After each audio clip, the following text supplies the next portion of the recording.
Namaskar, Adab, and good evening.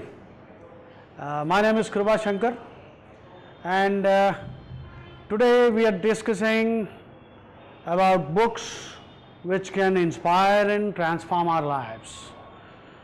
Personally, one of the books which really made a tremendous difference to my life was Napoleon Hill's Keys to Success, which I remember reading maybe 35 years ago when I was in my teens, and I must have read this book a couple of times.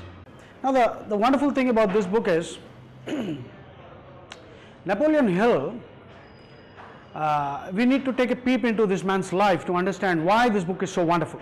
Napoleon Hill, this guy was a journalist who was struggling to make a living. And he had this brainwave. He thought America actually at that time was going through a terrible depression.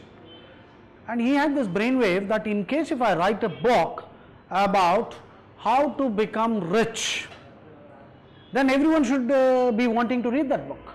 Because America was going through that terrible phase. And that was a wonderful idea. But then the next thing that came to him was, he has to meet someone, he has to study someone who's rich, and then go about writing. So he did a little research and finally he identified Andrew Carnegie.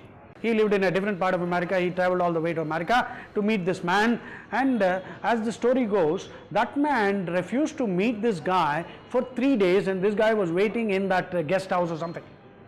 And on the third day when they first met, Andrew Carnegie made an offer that any sensible person would probably be shocked at. Andrew Carnegie told this guy, Napoleon Hill, well, I'll give you the leads and I'll talk about how to become rich and all that, but if you are willing to work with me for 20 years without salary, now you yourself would be shocked if somebody gives you that kind of an offer.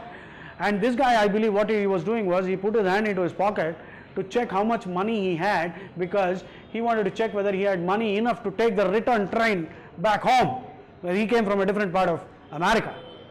And then, well, as history goes, he accepted the offer, and the rest is history. He wrote his book, Think and Grow Rich. And interestingly, Mahatma Gandhi, as we all know, was one man who never bothered about money. His family, and they could very well have. He could have been the Prime Minister of this country. Nobody would have objected to that if he had wanted to. But, so he was not interested in money. But he gave the foreword to this book. That's the beauty of this book. And the name of the book I am referring right now is Think and Grow Rich. So, but these are life-changing books. These are books one needs to read. You know, somebody said, there are some books which you need to digest, assimilate. This is one of them. Actually, there are two books I am referring to when we are talking about Napoleon Hill. One is Keys to Success and the other is Think and Grow Rich. And you will notice that eventually your personality will become so charismatic that success automatically gets attracted to you. Your attitudes will completely change.